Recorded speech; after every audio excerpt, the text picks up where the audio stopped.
Hey Firecrackers, it's Naomi and welcome to the Firecracker Department. Well, it's been a minute. It's been a little while since we've released a podcast for the Firecracker Department. And I have to tell you, we have been busy. The Actioneers have been working their butts off. We've got Lisa Lafferty, who's the head of our writing department. She's been doing some great writing and script workshops. We had a script reading that was so fun. And then we've done our annual Artist's Way workshop that was run by Veronica Martin, head of our mentorship department. She's been working on some new mentorship panels coming up. And then, of course, we've got Anita McFarlane, who's been doing our regular Firecracker brunch on Sundays, where you just get to hang out with fellow firecrackers. And then our Thursday night, we call them Firecracker Burst Sessions, but they're like writing gyms. And Anita's been hosting that. And then, of course, Pau Carranza has been doing all our amazing communications department things and keeping in touch with you, even if we haven't been putting out podcasts. But this one, I'm excited. I'm excited to come back. It's sort of like this sort of like a surprise present, like one of those Kinder eggs when you're like, oh, fun, I get chocolate. And then you get chocolate, you're like, what? I get a prize as well? I get a little toy so that I can put the toy up on my shelf and remember, oh, that was such good chocolate when I had that. So this episode is twofold.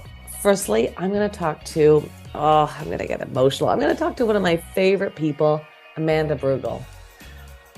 Okay, Amanda Brugel, you'll know from things like Handmaid's Tale or Sort of on CBC and HBO. She's also on Kim's Convenience. She was on the movie Ash Grove. She was in Pretty Hard Cases, Infinity Pool. Oh my gosh, just one of the hardest working artists I know. Upcoming, you're going to see her in Dark Matter with Jennifer Connelly, Year of the Fox, Parish. She doesn't stop. She was on Canada Reads, her book one, and she just kills it. She just approaches everything with such grace and strength and charm and just the right amount of Amanda Brugel silliness. And so every year, for those of you who don't know, every year at the Firecracker Department, we hold a big brunch during the TIFF, Toronto International Film Festival. This year, 2023, it's September 9th. So make sure you subscribe to our newsletter to get invited. So during our TIFF brunch, we give 2 awards away. One is called the Red Point, which goes to a woman or non-binary artist over 50 that is creating and still killing it in the community. And then we also give an award called the Blaze Award. Now, the Blaze Award has been given to people like Jan Arden, Joe Vanicola, Michelle Buteau, and this year we gave it to Amanda Brugel. The Blaze Award goes to somebody who isn't just doing one platform of creative action, but many platforms. And if you know Amanda, that's her. That's her. She was on RuPaul's Drag Race and killed it on that too. But then she's also writing a TV show, and she's one of those people that is a leader just by their presence. She walks into the room and has this power that people are just drawn to, but also they're like, how do I mean, I think it too. I see Amanda and I'm like, oh my God, she's stunning, but she's also so smart, so talented, kind, and generous for days. And yeah, I mean, I'm lucky to have her as a friend. And then when I asked her if we could marry the idea of a Blaze Award with a short Blaze Award podcast, and she said yes, I mean, I'm snapping my fingers on that one. I was really excited. So we're calling it the Blaze Sessions, and Amanda Brugel is our very first host, and I'm jazzed. I'm not going to tell you much more because I'm going to get Amanda to chat about it at the end of our discussion. So that's why you get this sort of Kinder Egg deliciousness coming up. We're going to first talk to Amanda about Amanda Brugel things, and then we're going to launch into what we want the Blaze Sessions to be. Now, I will give you a little bit of behind the curtain information. We recorded this back in September 2022 when we were just getting ready for the TIFF party, and we wanted to launch it as part of it. And then we got really lucky and had Jennifer Morose join us as a consulting producer. So that made us all just come together as a team. And it's been really a treat to work together on this project, the Blaze Sessions. So that's it. I'm not going to tell you anymore. Here we go. This is the episode with Amanda Brugel, which will launch a beautiful 8-part series of the Blaze Sessions. I'm so happy that we're doing this. Like, we haven't seen each other and had like a good Snieckus Brugel hangout. And I was No. like, oh, we should probably hang out. And I was like, no, because then we would just like it would be like balloons going into magical Brugel balloons going into the sky, and I want to capture it. Oh, God, I can't wait. I'm excited because we're sort of just uh, really not coming up with, but really discussing what we want to accomplish Yeah, when we do talk to, when you and I could talk to one another forever. But forever. I'm really excited to talk to some of the guests that we have lined up to just hear from other women and really shape what we want to get out of this. I know. Okay, so here's the skinny. We're gonna just do a Brugel chat, and then we're Just gonna me. yeah, and then we're gonna talk about that secondary surprise. So stay tuned, listeners, for the secondary surprise. But this is the first time. So whenever I've done like the podcast chats with folks, we don't video record them, but we're Oh, video recording this one. So you're like the very first one. exciting. Yeah, I'm excited. So I'm gonna just dive into some Bruegel stuff because I just want to.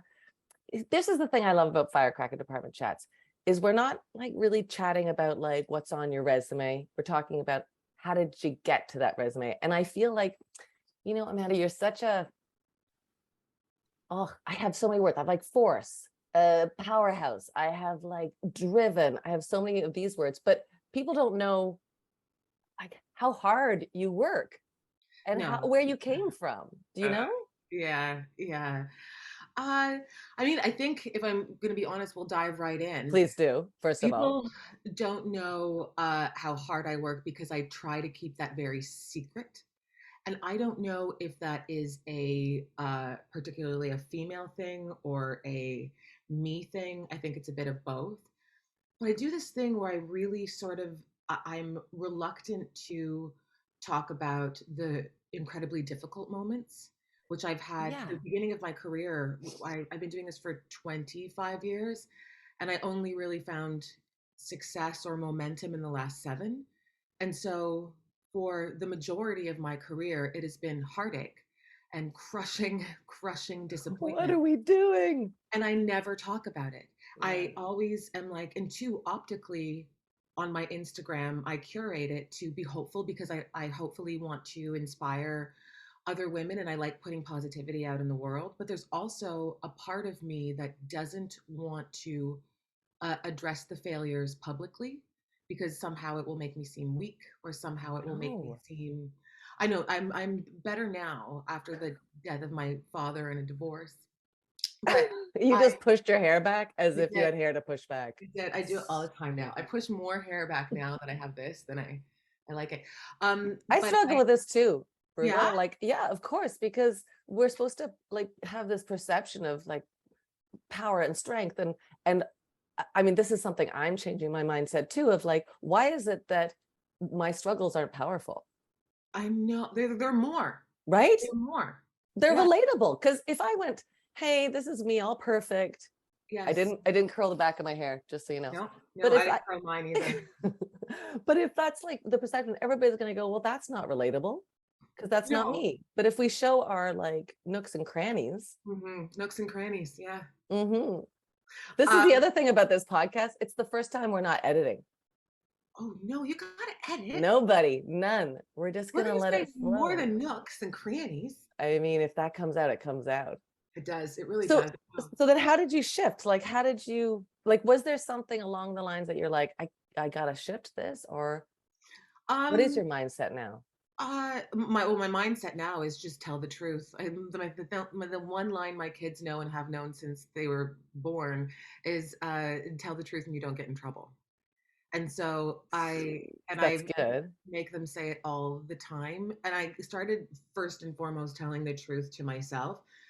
I think I mentioned it earlier. I lost my father, and my I got a divorce the same weekend that I buried my father. At the weekend that I buried my father is the weekend I also separated from my ex-husband, and so I was, planning a funeral, and movers were coming in and out and taking half of the furniture that I had owned for 15 years, And I was still, you saw me at the funeral, you snuck me in booze, and it was amazing. I mean, what kind of Uh, friend would I be if I didn't sneak it in was the booze for best. It your was the most father's funeral? But I had a moment where I was, planning the after party. It's not yeah, let's call it an after party of my dad's celebration of life, and still trying to like host my ex-husband's friends that were moving his stuff out, and I was still trying to Yeah. make everything perfect. And even though they're the most devastating circumstances, I lost the two most significant male figures in one weekend of my Hmm. life. I Hmm. was still like, everything's, I'm good, I'm good. And coffee? Anyone? My dad's dead? It's okay, it's fine. And I just had a moment where when the furniture was gone out of my house, I fell down on my knees on my living room floor, and it was echoing because there was no furniture in Yeah. there. And I was on my hands and knees, and I cried a cry that I can only express as like a werewolf Hmm. sound. And I think from then on I stopped having to control the control. I completely fell apart, and in that moment I've always been so afraid of falling apart and losing control, and in that moment I let myself fall, and Hmm. I didn't die.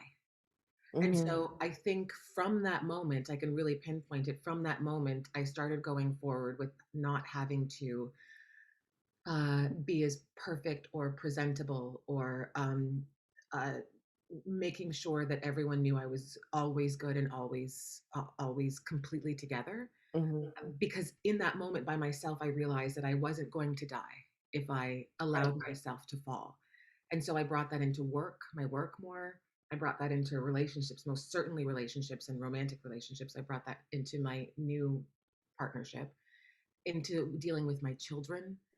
Hmm. If I'm having a hard day, particularly during lockdown, I would tell my kids the truth, and I didn't Hmm. get in trouble that mommy's having a hard day. I just started being more open with the sides of me that um, are struggling, Hmm. and I found that that opened a success that I couldn't possibly imagine, because it probably opened up a vulnerability and a relatability to Hmm. audiences, or to casting directors, or to even just my parts that had never been there before.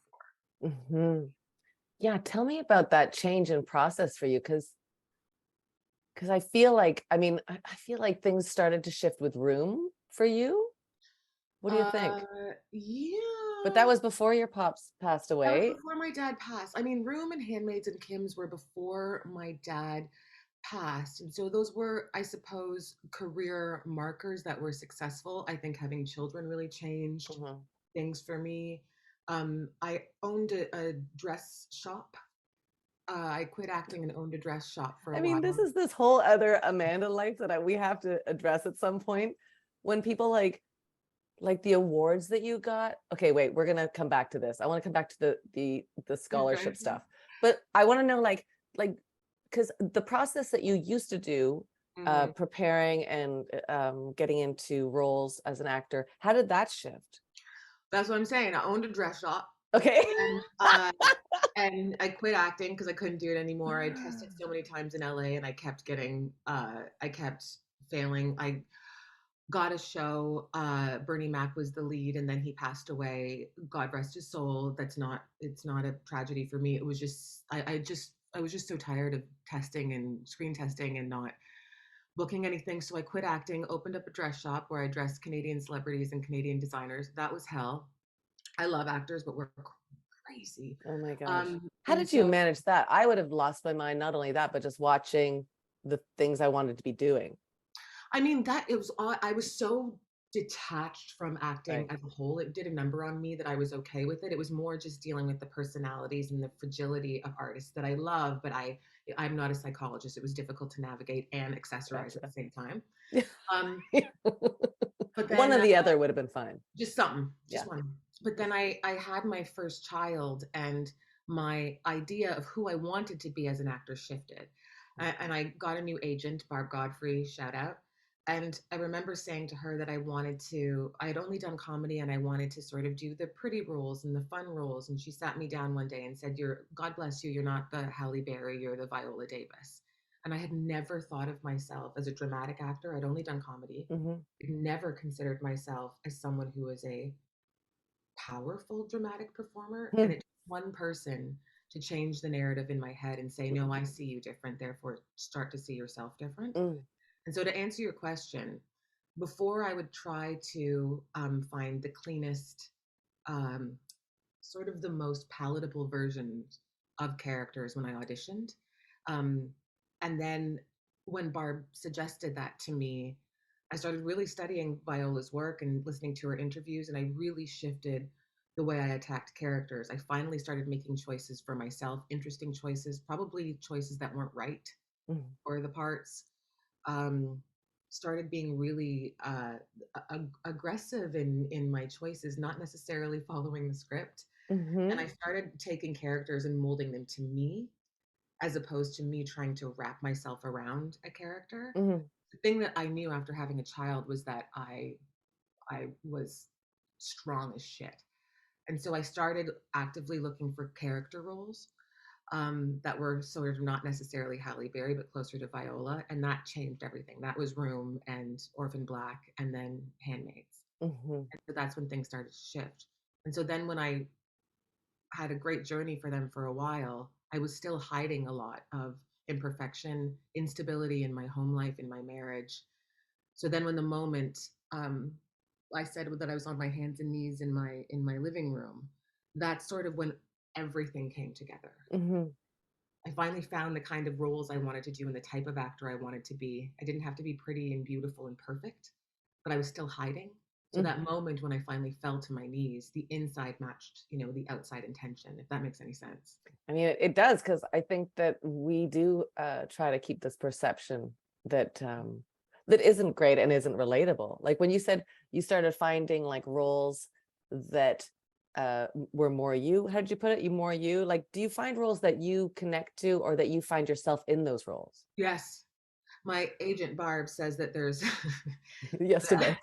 this is gonna be a podcast about Barb. She's one of my best friends, so I'll talk That's all about her. right. She's fantastic. But she said that uh, I'm the kind of actor, and I do recognize this, that there are very few roles that are suitable for me because I don't respond to much. Um, I'm not very good at doing sort of the procedural stuff that is sort of the straight and narrow, say the Right. lines and do them. I usually have to have the freedom to bend the character that I see on the page to me. Hmm. Um, because I find that I can't, we're supposed to act and we're supposed to be like other people, but there is something in acting that draws us to a character that we can play well. Yeah. And if I But can't, isn't that because it's us? Like, yeah, there was times where I'd play a character and people like, oh my God, you're such a bitch as a character. And I'd be like, oh yeah, I'm just playing a character. yeah, No, no. I have the bitchiness within me. Like, yeah. we have to all recognize those things, because Mm, that's actually what, taps into those characters, as opposed to yes, removing ourselves. yes, we do. We do. I found more and more too that I really was drawn to characters with a considerable amount of empathy. And that's sort of in my wheelhouse. And I think it's really important as you age, as roles become fewer and far between as we age. Unfortunately, it's getting better, but not amazing. That you have to know what you bring in yourself and what you can immediately tap into in a character that'll make it real. Mm-hmm. So Mm-hmm. that was helpful to weed out some of the stuff that just wouldn't work. By that meaning, I'm not a very good police officer unless it's a cop like in Room. Right. I'm not a very hard hitting, like, where were you at 12:15? But you are, but that's just it. You're the Amanda Brugel version of that, right? Like, we're not trying to do like, where were you at 12:15, or like he's dead and then close his eyes. But you're gonna Brugelize it. I am going to Brugalize it, but sometimes here's another thing we can talk about. Sometimes that's what they want. And I will I say, get it. Canada, it's getting better. It's starting to change. Execs and creators are starting to open their minds a little more, especially with streamers now, and how streamers have completely flipped television and how we see certain characters. They can be three-dimensional, even sort of the smaller roles. Hmm. Before, especially in Canada, every role was sort of just stock, like Yeah, doctor. I don't know what that was, lawyer. that was like your headshot. like the headshot of Yes. like construction worker, Yes. doctor. Yeah. Yes. And now, I really do think it's because of streamers and because of prestige television, we've moved into an age where um, characters can be so much more nuanced and audiences won't be thrown. Right. And so I'm all over the place right now. Oh, That I'm following you. also helped me as a performer. I was never the type of performer that was able to be slid into a box. Yeah. A, because of the way I look. Um, biracial, but also a lot of casting directors didn't know if I was Afro Latina, if I was, people didn't know. And so I was always Hmm. into the exotic category, and I don't even know what that is. But then as streamers started to come along and people started to not look like every character on the CW, that also, I do have to say, I know that that had an impact on my career and the kind of roles that I was able to go out for. Yeah. Because before, I mean, from the late 90s all the way up to the mid 2000s, it really was a super sassy black best friend, or like a kind nurse. And so now, because times have shifted, Hmm. it opened up a huge arena for me, to then be able to be the type of actor I wanted to be, and that wasn't just the stock black Yeah. sassy characters. But do you think you pushed those boundaries as well? Like it's I one did. thing. Yeah, you did. Yeah. Yeah, I did. End of But I mean, story. I could have, I did. I really did. I mean, I Yeah. really started from the beginning, you know, not being open to roles where, especially portraying a black woman who was uneducated or a victim. Not that that's not the case. All women of all sorts can come from different levels of education. I just didn't want to perpetuate that story. I wasn't interested Yeah. in it. I knew I was going to have kids, and I just didn't want to do it. So I would often audition if there was like sassy. I remember there was like Black Hoe or Black Stripper number 3 or something. Yeah. And I went in and I wore like full jeans and I had an accent and like an actual Scottish accent, and they didn't like it. So I always did try to push it then. But as much as I pushed it, there still wasn't room for me.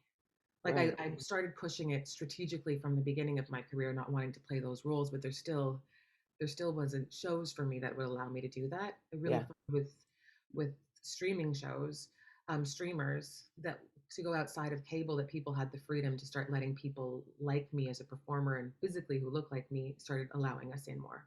Yeah. I mean, this wasn't always your goal either. Like this, what you're living like right now. There was a time when, like, I do want to go back because I think I think it's so interesting the where you started with school. Can we talk a little bit about like the scholarships you got and how you embraced it so entirely? Oh, wait, you didn't? No, I did. That was a lie. I've been lying for 25 years. Yeah, I mean, I didn't want to be an actor. I wanted to be a writer.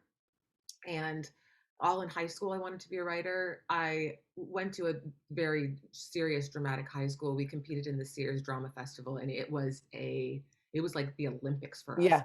Yeah, You know, us in too. schools, was it? Oh my gosh, yeah.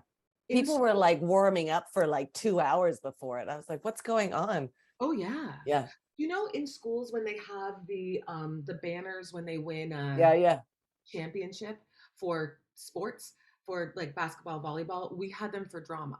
And Wow. we had them lined up, and there was one year in 91 where the school didn't win the overall thing, and there was a hole left, and they just put a No. long black one. Like, it was serious. Oh And my the school gosh. was Perth, and they would, if we weren't listening for notes, when we had to take notes at the end of rehearsal, they would scream Perth, and we would have to stand up at full attention. So to this day, on Holy set, I moly. get notes, I stand up, and after the note I say thank you, and I do it to this day. I mean, that's probably served you because a lot of actors get notes and go, yeah, but what I was trying to do Yeah. was No, no, no. no. So I loved drama and I loved acting.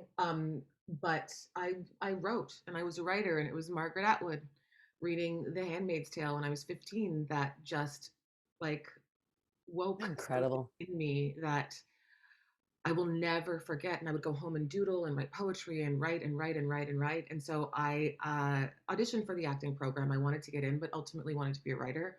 And so then for the writing sort of stream the next year, I wrote like application thesis on Margaret, on The Handmaid's Tale, on my character, Rita, in The Handmaid's Tale. And that was in, That's like the yeah, universe was like, we got you. In yeah, like 20 years, yeah, we're going to give you the bestest gift ever. yeah, yeah. It has, and I mean, I'm gonna get all like airy fairy. That's happened so many times in my career, and I so heavily believe in manifestation and the law of attraction. You know I know this. you do. And I think that I really will challenge people to go back and look at their lives and see how many times it's happened for them. And I think they'll be surprised. I mean, I think I'm looking for it. So therefore I'm able to I point to agree, that. though. These are muscles, though, right? Like I'm having so many discussions about muscles that we don't exercise, and so then we expect to have them there. Like if you exercise the muscle of like signs, you'll Yeah. start to see things. If you exercise the muscle of risk, which is not something that I know you do a ton of, you Yes. start being able to risk without like fear. But if Yes. you're not risking like on a regular basis, you get all flabby. Who's kidding who? Your risk muscles. Yeah. Okay. Yeah. The risk muscles. They do. Yes, you're right. You're very right. I really Yeah. like that analogy. Actually, I'm gonna start thinking about my wrist muscles is all I flabby. think you do all the time, Amanda. I think that's one of the things I love about you is I watch what you're doing. I'm jumping away from school, but I'll go back. But I think when I watch your career, when I watch you pursue your art, your craft, it's with this like fucking bold, courageous risk. Thank you. That's really Do nice. you feel that? You're looking at your face going, do you No, feel that? yeah, yeah, yeah, yes, I do. Thank you. I thank you. I do. I do, but I mean, I feel like there are so many more things I want to do, and so that's also a flaw of mine that I think, yeah, it's been risky, but wait until and then when I'm at that point, when I take the final risk and it pays off, I'll be over it and on to something new. When will it ever, when will you feel like you've like it's not, I can't Never. imagine that ever happening. Yeah, because you're an artist. Like artist, I don't think any artist creates things and goes and done. I'm done. I'm amazing. I I did think it I did all. it all. Yeah. No, never, never. Which we're really far away from school, but which I We'll will come back. say is I do think it's something that you and I have discussed this. I do think it's something that I actively am starting to try to work on because I've there are so many wonderful things that have happened over the course of the last 8 or so years for me in career and in personal life and just in my entire life that um I'm so focused, laser focused on Hmm. what's next because I have Hmm. such a say significant uh drive in me. It's from my father that completely skim over events and completely skim over Yeah, successes. I know. It's Sometimes you and I talk about that. I'm like, I hope you're seeing what you're doing. I know, I know, and we don't. And I do also think that that is something that uh that is sort of a trait of anyone who identifies as female. It's this apologetic thing and not really openly celebrating your wins. And Hmm. by openly, I don't mean publicly. I mean like openly to yourself. Hmm. Yeah. A little secret thing of like, yeah, I did a good job. Whereas men will accomplish something, or someone who identifies as male will accomplish something I find, and then for a good 6 months, we'll hold on to that The until garage is clean. yeah, Ba-da-ba-dee-ba-da-boo. yeah, and I will, raise two children, and one is just diagnosed with ADHD, and it's extraordinarily challenging, and is struggling with reading, and then dinners, and then auditions, and then balanced life, and you're flying, and then at the end of all of it, usually I'm shitting on myself Yeah. because I'll find the one thing that I didn't do right, or I'll really nitpick at the one thing that wasn't as successful as all of the other things. Hmm. And I that's something that I'm really actively trying to work on is uh, thanking myself for where I've been or how far I've come, and trying to acknowledge even the littlest sort of successes, personal and professional. Hmm. What do you do? Do you have like a daily routine now? Like, what's your thing so that you kind of implement that into your life? During the lockdown, the pandemic, Aiden, my partner, was listening to a CBC podcast, and they were suggesting that to get through tough days, there are so many beautiful moments that happen in the day. But a good thing to do to recognize it and remember it is to say a word. If something happens, you see a beautiful cloud and it affects you. Instead of just sort of watching by the moment, acknowledging it, and then going on with the rest of your day, you have to stop, say a word, and do an action. And it somehow like Show me. I need resonates to see what with your you're mind. talking about. So if we see something or something is happening, or we have a joke or something is nice, we say delight. And I love it. so ridiculous. I can't tell you how many times my like at the time he was 6, but now my now 8-year-old still, if something wonderful happens, or my 11-year-old, if something great happens, will all say delight. And so I do that. If something good happens, I do that. And then at the end of the night, I thank myself for being me. Isn't that nuts? I mean, I don't know. Like I don't think it's nuts. At the end of the night, I will go through the day of, I don't do it every night, but I do it lots of nights. I will go through my day and think of the things that I did well, and then I will thank myself. I think that's healthier than at the end of the day going, well, I didn't do that and I didn't do that. Like Well, we've got that enough folks yeah, around us telling like we've screwed up and judging us. Like, why do yes, we have to also yeah. be on I mean, that and we page? do have enough folks, and I've been very open about this. We do have enough folks that tell us this, but I've been very open about how I struggled my whole life with depression. And so I find it's not really the folks telling me that I haven't done enough. The most damaging voice telling me that I haven't done nearly enough is my own. Yeah. Yeah. And so at It's the the end of the worst. night, going through the list of, yes, even though I just landed this amazing television role, it's not the lead. Right. Even though like I'm not getting paid as much as like I will find ways to sabotage Mm, a success that had just happened. And so that's something that I've tried to change, and I have noticed a shift in myself that I do going through my day. I am happier in after like I've been doing it now, the thank you, I've been doing it now for around 6 months. And I have noticed a massive shift in going through my days and being able to recognize um, my own successes, yeah. personal and But professional. that's that muscle too, right? It's Like the I think muscle, it's a not muscle. Like, flabby. no, it's not flabby. You got some definition in that muscle. Yeah. So then tell me where your writing is now. Cause I mean, I actually know where your writing is, but I want to hear it because I think it was I don't know what happened to it, like from school to now, because I know you're just starting to do Mm. more writing. Did you just sort of shelve it? Be like, I, I'm gonna deal with you later. Passion.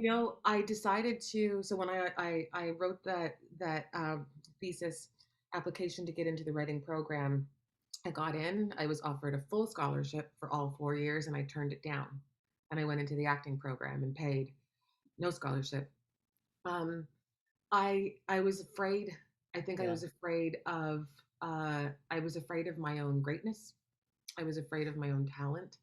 I was afraid that possibly I wasn't as good as I thought I had been, and what if I went and gave all I I had into this program and I ended up failing as a writer? I loved it so much, and I wanted Mm, to be Margaret Atwood so much that I thought I can't do it. I'll be acting is fine and it seems easier. And right. so I shelved it for 22 years. Wow. And I would write, and I would. Someone said to me, "You do write because you write like stuff on Facebook." And sometimes I get overly sort of, I don't know, cerebral about things. Um, but I would write sometimes articles and sometimes just little bits and pieces. And I was so afraid that I wasn't good because it Yeah. was always the one thing I knew that I loved and I knew that I was quite good at. Yeah. Like acting, I know that I'm a solid actor, but writing, I think I'm quite good. Yeah. We very rarely can say that about ourselves, is knowing that we're quite good. But I was quite good in secret. And I was so afraid that if I let anyone see that the jig would be up and I would be discovered as it's actually not that good. It was my own little thing that I Hmm. a sense of pride that was untouched because I'd never really exposed it. Right. And so it was during, again, lockdown. Everything came out of lockdown. I started writing articles for magazines on motherhood and what it was like and the struggles of motherhood. And that opened up sort of a lot. I was on a panel I did a Canada Reads Oh and my God. This discussions. was one of the best Canada reads I'd ever listened to, by the way. It was nuts. We got in trouble. I was sassy. I know, but that's why you were uncensored. I Yeah. know people need to go back and listen to it, but the approach not only to the book that you were supporting, but to the rest of the panel Mhm. was like Thank you. amazing. Yeah. I mean, And I I like also eloquent, like Amanda, you are such an eloquent. I remember, I mean, I'm going off, but that's okay. I remember listening to you speak at what was the Gina Davis Oh, share? me too. Just right in the Me Too reckoning. It was Yeah, but share her too, her share. Anyway, I Share can't. Her Story. Thank you, share a I story. thought you were saying Cher. I was like, Cher was there? Yeah, she was in the back row. You couldn't see her, but she's really tall. So I was like, stand in the back. Nobody can see around you. And you spoke about what we needed to do, how we needed to be part of the change, how we needed to shift, keep the foot on the pedal. And I was like, how? How is she? You just spoke so eloquently and so powerfully. You had the audience like throwing their hands up in like support and excitement. And there's this whole other thing about you, right? So Canada Reads and journalism and writing, this is this like other little nugget of gold. Thank How are you. you how are you well, how are you dealing with this nugget of gold? Well, I am writing, as you know, because you Mm-hmm. read it. So fun. Sidebar, we've changed a lot because we All right. discovered something about the story, and now it's a lot darker, but it's funny still. But it's not Okay. as like dun dun dun dun dun.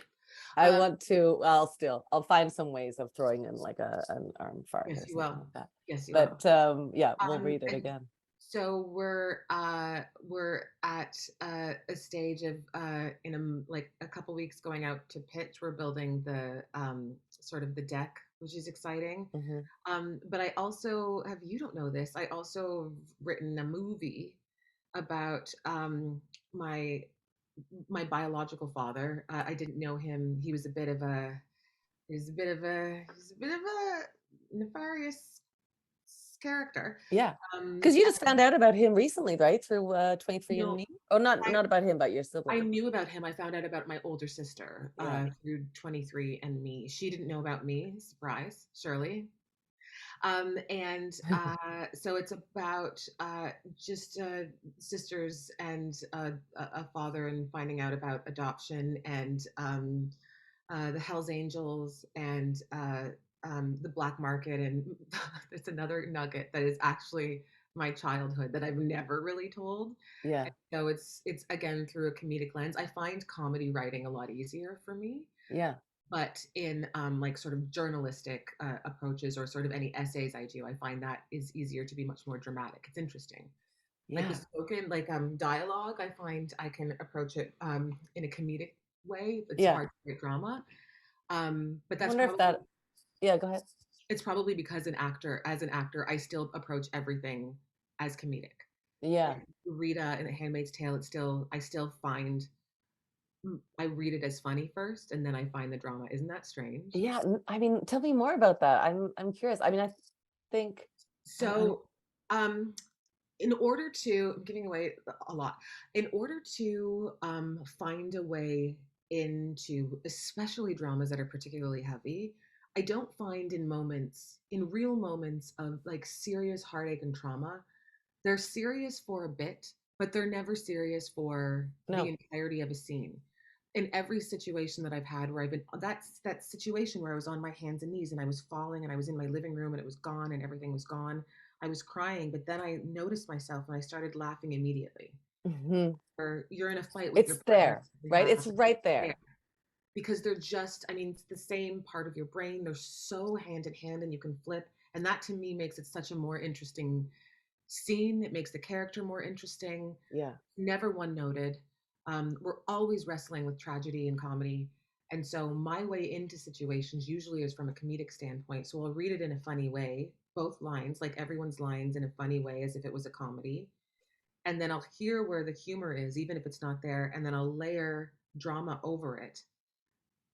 But so I say the line in a very serious way, but I've still heard in my head what I Right. think is funny.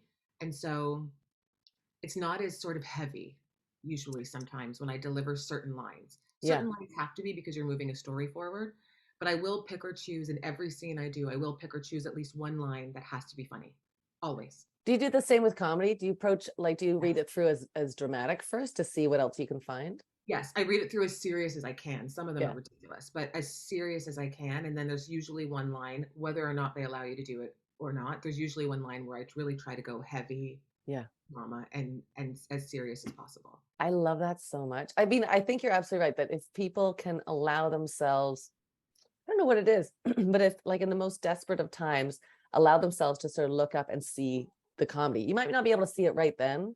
No. But like, my father passed away and left like amazing nuggets of jokes that Good. he didn't mean to. Like, I mean, here's, okay, really briefly, but I don't even know how this will sit, but I'm going to tell you the story anyway. So he passed away. We were at the cottage together, and I was waiting for the funeral service to come and get him. And they traipsed in. They didn't have the right boots because we were in the snow, so they had to borrow my father's boots. So it was already like super awkward. And there's part of me that was like, I gotta preserve the peacefulness or the beauty of this time. I don't know if you felt this way with your process of grieving. Like, there was a little bit I was like, precious, like, this, because I knew these things were going to be embedded, right? These Yes, moments, the I'm moment of the sure. guy approaching with the boots, I knew Yeah, that they were going to be there. yeah. And I saw them trying to lift my father. God, he was a big guy. He was a big guy. And I was like, oh, they're not, they're going to drop him. I'm going to cry. They're going to drop him. And so I went, I can't watch. So I knew that they were struggling. I turned my back and I heard like thunk, and he'd like hit the wall, and he'd, like, rigor mortis has already said, and this is like a traumatic story to some, but it was comical. Like, this is part of life. This is not, and my father would have gone, Jesus Christ, are you kidding me? Like, he would have been so ticked off, but it was ridiculous. So if we can't look at those, otherwise, like, I'm just gonna be like in this pool of grief that is unrealistic. I know, Amanda. Oh, My father also said, I can't wait to die so I can get back to work. I love it. So Oh, there's nuggets. I there's love that nuggets. process with your script Yes, work. I think that's yeah. amazing. It's and I've always done that. And if I'm being completely honest, I started doing it not because I have a brilliant process, but because I was so much more comfortable in comedy. And so I drama, mean, that's where you and I fell in love. yes. Because I remember like hanging Oh, out with you. yes, So no, even before that, because it was I know. Seed, right? Matt and you were doing Seed, Yeah. and we'd see each other at parties, and I'm like, I just want to hang around the jokes of Amanda Brugel. It was just this like playfulness, which I don't Mhm. think, like, because of Handmaid's Tale, because of Room, I I don't know. How do you think people perceive you as an artist?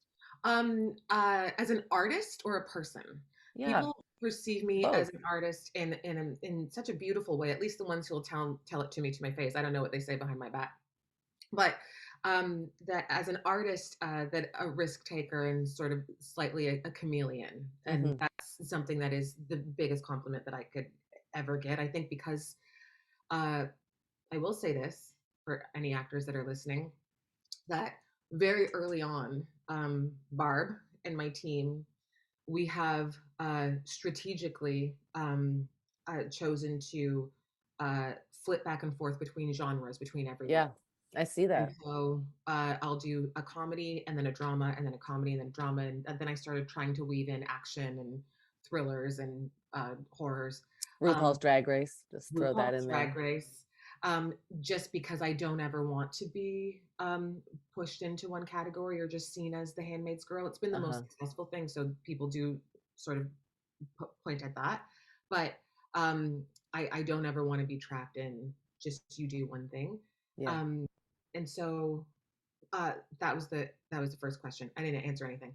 How do people see me? Well, I mean, not as I said that question, I'm like, actually, I don't care.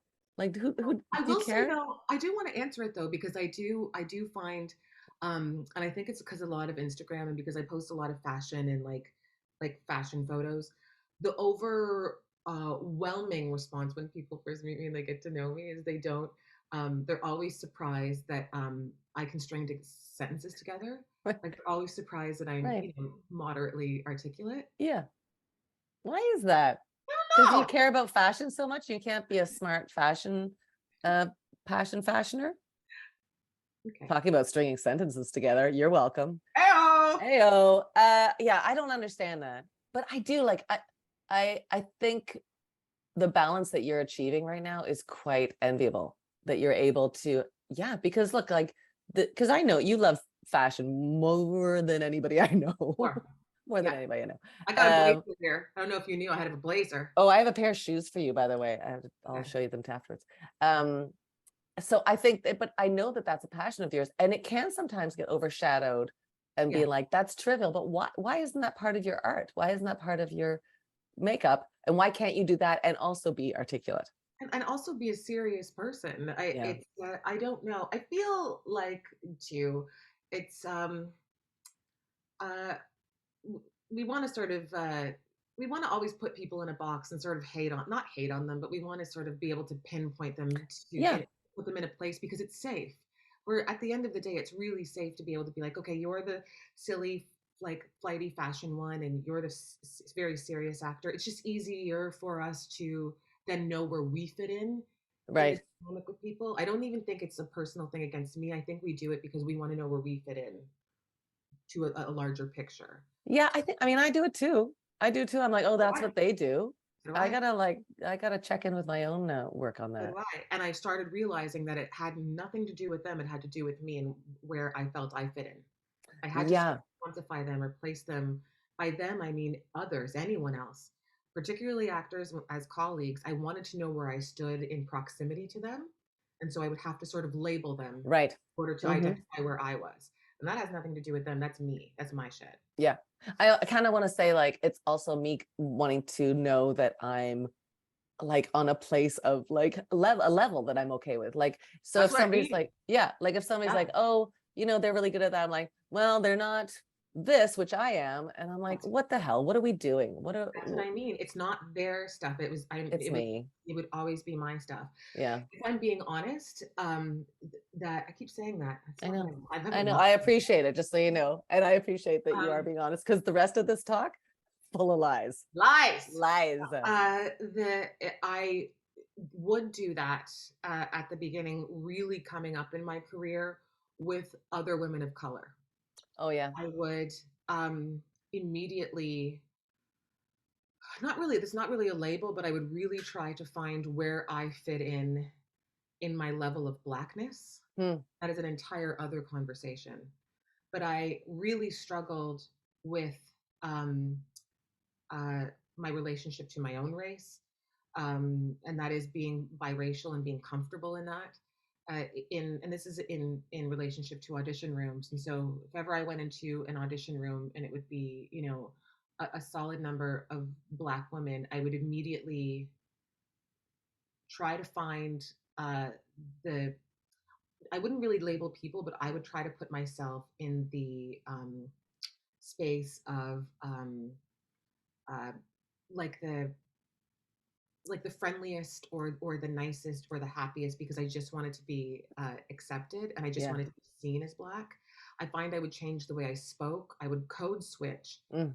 and code switching is usually when people of any sort of race are try to make themselves a little closer to what the norm is at the time or what the norm is in the situation. So that would be just being a little more white, I Mm. suppose. Hmm. But instead, I would code switch to sound a little more Black, I guess. And that's a Hmm. conversation that I've had with a lot of people who are biracial. And so I I realized in doing that at a really early age that we do that, and I'm talking about how we label people or like we try to suss out situations to make ourselves feel safe. And so I think we'll always do that, especially as actors, but we have to sort of question why. Hmm. But Yeah. I mean, it's it goes back to like high school of wanting to be popular, wanting to fit in. Like I want to fit in every group. So I'm yeah, going to adapt to like what it means to be part of that group. It's just my desperate need to fit in. yeah, yeah. Yeah. Welcome to our world. I mean, it was always there. I think I'm working with Michelle Lonsdale Smith. She's my acting coach, and we talk a Wow. lot about yes, and we talk a lot about like like hard notes and being special. And something that I've been thinking a lot about is that like we're nobody's special. Nobody's specialer than anybody else. We're Oh, all I like working that. towards, right? But in Yeah. that same way, nobody's any worse than anybody. Like, so those evil notes that we give ourselves at the end of the day, you think that I'm the only one that's messing up? Like everybody, we're all messing up and we're all succeeding. We're all in the same beautiful boat. Absolutely. Yes, Yeah. absolutely. I think about that particularly at this time because we're recording this during TIFF. Oh my gosh. You Can you know, believe we're doing this during TIFF? What are we, no, nuts? Yeah, no, we're nuts. no, No, but we I love you so much. but Uh, you know the feeling when you go to a party and you have a couple cocktails, or maybe not, but you go to a party and you're mhm. talking, you're having a great time, and then you say something profoundly ludicrous or idiotic, All the and time. then me too. And then you go home that night and you think about it. And in the morning, you're like, oh my God. And then you don't know what to do. And you're going to email the person. And what have I done? I very quickly realized that no one cares. Nobody cares. Every Nobody single cares. one of us are doing that. I Yes. don't remember if you said something offensive to me because I'm too busy being so self-involved and going through all of the ways I offended someone else. Yeah. I don't recall the way you if you said anything to me. I mean, if it was a significant dig, I'd probably remember it, but I'd still be a little more um sort of consumed with my actions the night before. Right. All I'm saying is that we're too into ourselves to care, Yeah. really. It's also like, I mean, gosh, it feels like the theme is muscles, but the theme of like having a muscle that if I said something today that like I went, oh, something shifted in Amanda when I said that, Yeah. then I can be like, my bad. I didn't mean to say this. Like, it kind of opens up the discussion about pronouns and things like that. But if you notice that you've used the wrong pronoun, or if you've said a word that maybe hit, Yes. but just like, can we not? I mean, this is me talking to myself, but can I not just be human? Can I not just recognize that we all make mistakes and become better mistake makers? Yes. Yes. And I think in recognizing that, it allows someone else to also jump on board and say, "Oh, I make mistakes too." Right. Yes. I mean, I know people are listening to this right now and be like, Amanda Brugel, you don't make mistakes ever, because I know, but this is it. Like, look, the perception versus the reality. That's very true, but it's also a perception that I have curated and I do Yeah. maintain. It's not real, and Yeah. I'm highly aware of it, of what I've done to myself. Um, but yeah, we're the come to my house. Uh, No, your house is gorge. I remember coming over at Christmas time and you decorated, you do the banister every season. And I'm like, what the hell? How do you do this? And you said, I don't know. You looked all like crazy eyes. it's You're like, I don't just know. it's just a mixture of like insomnia and anxiety and always having to accomplish things. So I'm like, I Yes. have an 18-foot banister. Let me decorate it from. I have 3 Christmas trees. I It know you really is. do. It's madness. It's madness. So, It, okay, tell me how are you exercising the mistake maker version of you these days?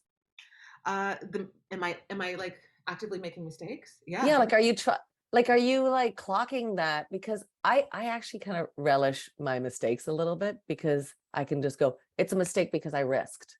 It's a mistake because I'm out of my comfort. Or it's a mistake because I'm walking too fast and I trip all the time. yes. I mean, I don't know. That's a great question. I know. I don't think I am. I don't think I am. I think that I'm. I mean, maybe I am. No, I'm not. I'm lying. I'm actively these days. I'm still trying to um, be more gentle with myself, and so Right. maybe I am in a way. But the muscle that I'm really trying to define is uh, making space for accomplishments and thanking myself every day for getting through the day with uh, you know just by the skin of my teeth. So that's really what I'm working on. Myself as Mhm. a mother, I have tremendous guilt as a mother if I have to go away. Myself as a partner, if maybe I'm a little sharp with my partner, I have guilt. So the muscle that I'm really working on and I'm really trying to define is celebrating myself at every moment I can. I think that's the same thing Yeah, because, right? Yeah, buddy. Yeah, like I think what you just said is like celebrating the mistakes that you like, oh, I didn't yeah, you're right. like, I think you're doing good, buds. Yeah. See, Yeah. I just did it. Delight. Delight. All right, look, I'm gonna wrap this chat up. We're gonna take wrap a it. little break, and then Yeah. we're gonna come back and talk about this very exciting announcement, the Brugel-ize announcement. Oh God. I almost couldn't say my own last name. But I Speak- love you so much. I love you so much. All right, let's take a little break and then come back. Right. Oh, and we're back. That's how that break worked. Listen, okay, I know also that this is TIFF time, so I can see your feet barely moving because you're probably spinning plates with your feet as we're talking, writing emails, tweeting, Instagramming, TikToking. Listen, I'm so excited. So this year, 2022, every year, Firecracker Department does a Blaze Award, and it goes to somebody that is not only excelling and kicking it in their career, but in the community as a leader, and just you. It's just who you are. And so we've given it to Jan Arden and Michelle Buteau and Joe Vanicola, and this year it's going to the one and only Amanda Brugel. So as we shift things with Firecracker Department, I was like, how can we make this different? And one of the things I love about Firecracker Department is, like, you know, when you came, remember when we had our first in-person TIFF event and you came, and people were like, and then other people that were just starting their careers were also at that party, and they're like, I'm at a party with Amanda Brugel and like Danny Kind and Jan Arden. And I was like, that's how it should be. We're supposed to be collaborators. We're supposed to, like, tomorrow I'm going to work with somebody that's, you know, doing a new short film. Next week I'm going to do something that I'm the newbie on the set. So yeah. So that's why we came up with this idea. So we are going to do a short series of what we are calling Blazing Discussions with Amanda Brugel and Naomi Snieckus. And it is going to be curated discussions by you. Yes. I'm excited. I'm so too. excited about this. I mean, I like doing the one-on-ones, but I'm so jazzed to have, like, you as like a colleague next to me for this. So I'm so excited too. I really do think, it's not going to be like this, but do you know SNL, the two, I forget who the two people are on it, the Sweatawetta. Oh my God. Are you talking about the radio women that do all the, like, the innuendos? And like, What are you doing? What are you wearing? Sweater. It's not going to be like that between you and I, but there is a bit of a ping-pongy fun vibe that we have together that I can't wait to put our, esteemed guests through that. I'm excited because the people on this list are just people that I've always admired and really want to sit down and have a real conversation with, a real discussion with. And I find here in Canada, a lot of artists, we don't really have a platform to have lengthy discussions. We sort of City Line, nothing wrong with that, or we go on breakfast television in the morning. But it's sound bites, right? Which is fine. Yes. But look at what we just talked about. I know. It's such, like, you wouldn't get that on City TV. No, you wouldn't. And I do want to know more about the artists we have in this country. I do want to know what makes them tick. Selfishly, I would like to know, because anytime I do meet, inspiring people, I'm always left with something that I take forward with me. And so hopefully we can do that. Yeah. Not, well, let's talk. I want to talk, like, about the prep for this, because I would love to talk to you about things this has to be and things we don't want this to be. Like, I don't want this to be, I don't know, like a rundown of people's resume. Oh, you did this, you did this, you did this. No, I don't want it to be that. No, I mean, we can sort of let people know where they are. I don't want any sort of what's coming up next. Yeah. Unless it's like a creative, like, I don't know, like, I'm really excited, like a creative platform where you're like, oh, I'm excited because I'm doing this artistically or something like that. Yes. I'd love to know what makes people tick. Yeah. How they, sort of what we discussed today, how they're able to overcome their inner saboteur, what their failures have been, how they've gotten over them. It doesn't have to be dire, and no, it's you and me. No, it's never going to be. It's not going to be dire. I think it'll be really fun, but I also think it's an opportunity, because these are people we might know a little bit, just like because we've worked together a little bit. So they've got like a safety of this discussion.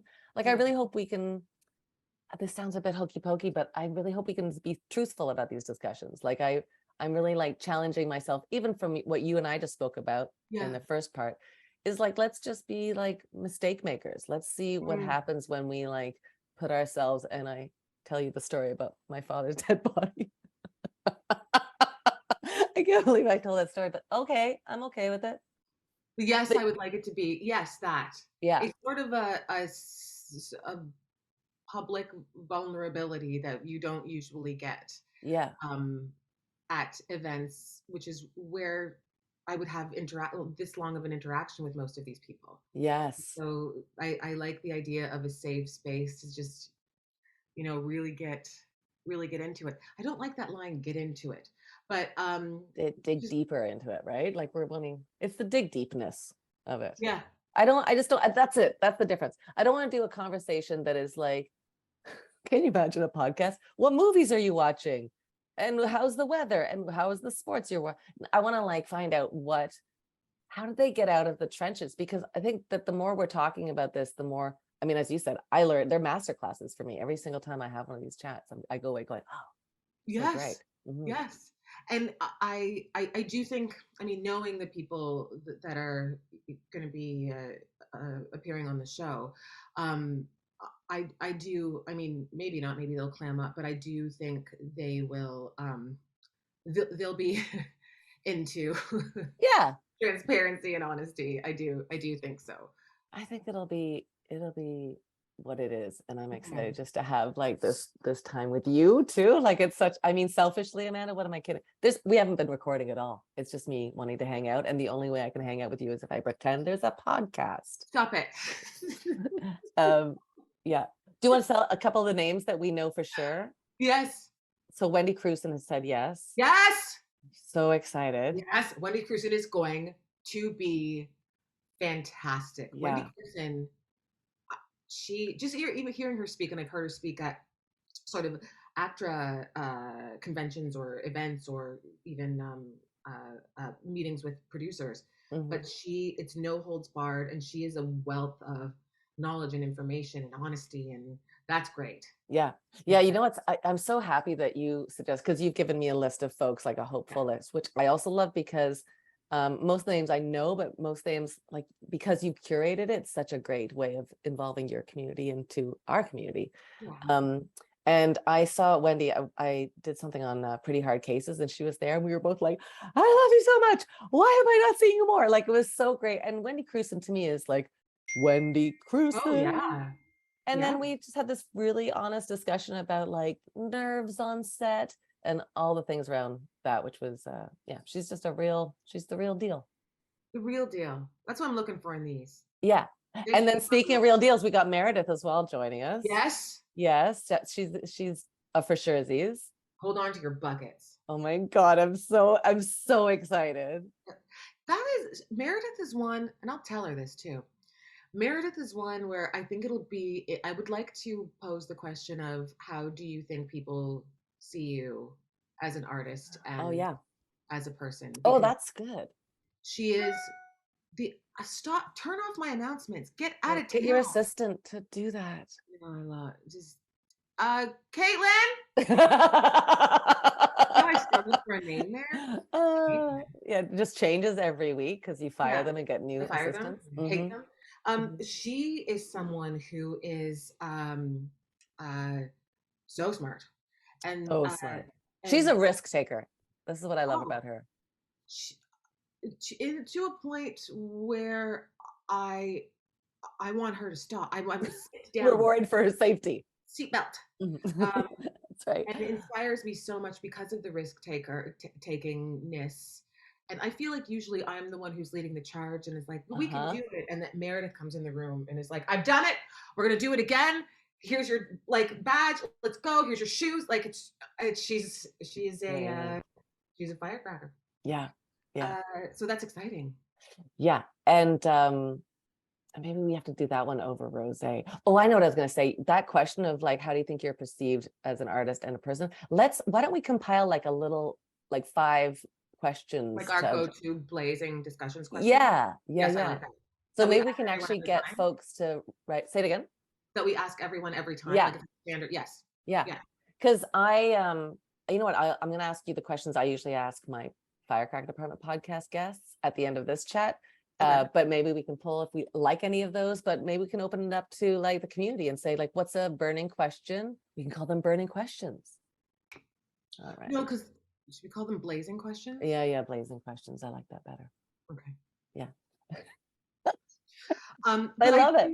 I know you just threw that out by accident, or you just started going with the flow. But I do really like sort of I'd like just to see how self-aware people are, or how honest they are about being self-aware. Yeah. I do like the idea of the perception as artists and how we think we're perceived. I know. To be perceived, I and mean, part of me thinks, why do I care what happened? But I mean, we're all artists and we are all self-involved people. yeah, So of course I'm going to care. But also I think that's interesting because then they're also gifts of like, oh, I see you as this. And you're like, I've never seen that before. And maybe like when Barb said, it will change your mindset and change your yes, approach yeah, to yeah, things.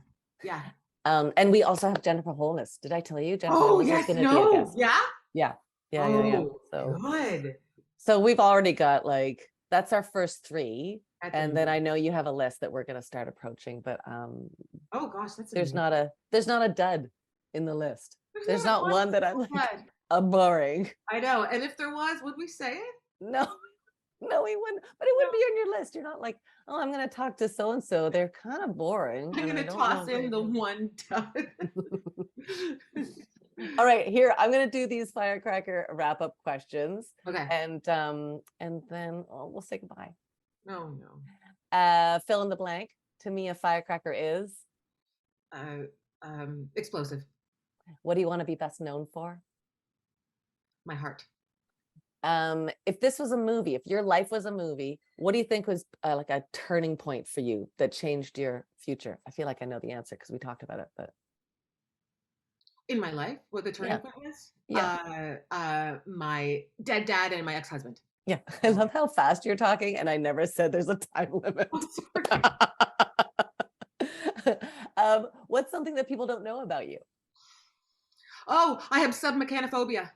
What the F is that? Oh my god. Oh my god. Okay, I'll slow down. Oh my God. We Um, have time. I want to know what this is. submechanophobia is a phobia, and it is a real one on the internet. I'm not judging. I'm not judging. You're like, listen. Another thing. Um, it is the fear of man-made objects submerged underwater. So the can I swear? I think I've Yeah, already sworn. The fucking enjoy. Titanic, Naomi. Uh-huh. Terrifies you. Not I will sacrifice my kids. Like if people say, "Would you take a bullet for?" No, no. No, not this one. Take them. I can't touch a picture of shipwrecks because I'm afraid that I'll get What? sucked in. If we're swimming anywhere and if there's a bike, I'm better with forks. I've really worked on like forks or silverware underwater. So if But you saw like a fork underwater, originally it'd be I'm like, good that now. freaks me out because. I would, I would swim to shore. I wouldn't even swim to shore. I would drown. I would drown myself. But is Um, that because you like you give objects personalities and you think that poor little fork is dying? no, I've done so much research on it. I went to therapy. I didn't go to therapy for it, but I brought it up to my therapist because I was like, this is problematic. It's weird. It's apparently it's when your brain goes into fight or flight mode, and objects that are not supposed to be sort of rusted, and objects that are not supposed to Ah, be associated with water, that are man-made and they're supposed to be on land and they're underwater. There's a part of some people's brains that can't compute, so you immediately go into flight mode. interesting. So ships are supposed to be above water. They're not supposed to be on the ground covered in, barnacles and stuff. How do And you so feel about like rocks that sometimes are above water, sometimes are underwater? love rocks. They weren't made by men. Oh, it has to be man-made. Okay, okay, okay. Men, and it's underwater, and I don't like Okay. it. But you know what it is, I think, and I don't know for sure. In the 80s, when the Titanic was found, my parents had a subscription for National Geographic magazine, and on the cover, it's a very famous cover of when the Titanic was found, and it was a hologram. I was like 8 years old or 7 years old, and it came to the door, and I picked it up, and I'd never seen a hologram. And it was the Titanic underwater as a hologram, and it Right. came out at me, and I remember dropping it on the floor. And then, like, it was such a core memory of dropping it on the floor and sort of backing away. So maybe that's it. I don't know, but I've never heard of this. I think it's fascinating. One year we had a party at the cottage, and at the end of the party, a bunch of our lawn chairs were missing. and I was convinced that people at the party had stolen them. I was like, well, I guess people are coming to our party. It's Like the party favor? yeah. No, they were like, oh, I'm just gonna take a chair. Nobody asked, like, just have a chair, take a chair. It's like the penny jar. And a year later, Matt and I were standing on the dock, and I looked down, and there were all our lawn chairs were submerged. There were 4 underwater, and they had somehow just gotten blown. But I owed a big apology to all my guests for the blaming of it. Who went in and got them? We did. We scooped no. them, we hooked them, and then pull them up. It was like, but it was so victorious. No. So you don't want to be part of that. You don't want to see them emerge. I don't want to hear this conversation. Okay, let's move on. Let's move on. What's been your, this is a great question. Well, look at me. This is a great question that I ask. But what's been your favorite mistake, and what did you learn from it? Oh, dearie me. My favorite mistake was staying in a marriage much longer than I wanted to, or knew that I should. Mm-hmm. I knew that was healthy for myself and for my children and for my ex. Mm-hmm. It's been my favorite mistake in knowing when to leave situations, even though painful and it might hurt other people, knowing what's best for me. Mm-hmm. Yeah, lovely. What's something you haven't done but you know you have to do? Go see a shipwreck? Nope. Don't even talk about it. I haven't written my own project and starred in it, and I have to do it, and I will. Yeah, it's like around the corner. Yeah, it's around the corner. What makes you feel powerful? Motherhood, my children. Tucking my children at night and knowing that they're peaceful and sleeping, it makes me feel like I could lift a car. Yes, I understand that. I don't have kids, but I understand like that peacefulness of going like, yes, things are right in the world right now. Or I'm good at this. It's the one, besides writing, it's that's a good question. I want to ask this one for guests. What is one thing that you know, like, ultimately that you are profoundly good at? And I am a very good mother. I love that. We had that discussion, except we phrased it like, what's your superpower? Mm-hmm. Like my superpower was finding old food in the fridge and making a nice meal out of it. What? It's just a skill. It's a gift. It's a gift, Amanda. Yeah, I love that for our blazing discussion, our blazing questions. What's the best advice you ever received, and what's the worst advice you ever received? Best advice I ever received was, it's so cheesy, but never take no for an answer. Mm-hmm. Just never take no, or 2-parter, or just ask for, like, just ask. Yeah. As someone gave that to me and I started asking for things, and then for the most part, people say yes. And this always would shock me. The worst advice was from Bing Rames in 2000 and I'm going to say 7. They told me that I was approaching 35, and that was the end of days for actresses. I only had 2 years left, so good luck to me. I was going to have to pack it up. Yeah. I had somebody say, find something else to do when you turn 40 until you hit your grandmother years. Yes. Yeah. Oh, I didn't get that. He just got 35. You're out. That's it. Dunsville. Yeah. Suck it. Yeah. We usually do like shout outs to the Firecrackers, but we did that with Meredith and Jennifer and Wendy. So final question is advice you would have given to a younger Amanda Brugel. The advice I give, I'm trying to give myself and working on my muscle now. And that is, I'm looking at the camera. That is, thank yourself every day, because you're phenomenal and you're crushing it. You are crushing it. I have so much more. I mean, I hope that we can find in our discussions with other folks, like pockets where I can like find out more and share more stories of like you as a kid and what your life is like with Aiden and all those things. I think, I think you're an extraordinary crusher of things, all things. Thank you. I feel the same way. You know that. Oh my God. I love you so much. I love you so much too. Hey everyone, it's Naomi, and I am going to tell you that this is the last time you'll be hearing just from me, because the next time you'll be hearing not only my voice, but it's going to be with the lovely, talented, Oh, the smart, the beautiful, just the coolest friend in the world, Amanda Brugel, who's going to be co-hosting with me. And you'll notice in this chat, we called our new show The Blaze Discussions. Well, that's not happening anymore. Since that chat, which was in September, for crying out loud, we had further talks with our podcast production team, and we decided to call it The Blaze Sessions. Cool, right? I mean, I love this title so much. The Blaze Sessions, it just has a great ring to it. Now, special thanks goes to our production team for the Firecracker Department podcast that helped get us to this point. And that's Winnie Wong, Shane Stoltz, Vicky Breer-Breyer, Alyssa Abler, Sid Nielsen, editing by Jen Rowley and Jordan Giddens. We could not be here without you. So thank you for all the love, support, and hard work that you've done for us in the past.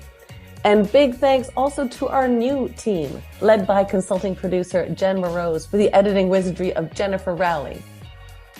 Now, you're going to want to subscribe, like, share, review this podcast, and then check back repeatedly because we are going to be dropping our 8-part series, The Blaze Sessions, in April. And you're going to want to be one of the first to know, you know? Okay, so till then, go to firecrackerdepartment.com for all things firecrackery, on our socials at FirecrackerDEPT to get involved. Hashtag The Blaze Sessions for all the Blaze Sessions information. And know that there's always a chair for you at the Firecracker table. If you want to get involved in any which way, reach out to us through the website. We'd love to hear from you. All right. Next time I see you, it'll be through the Blaze Sessions with Amanda Brugel. And I cannot wait. See you then, everybody.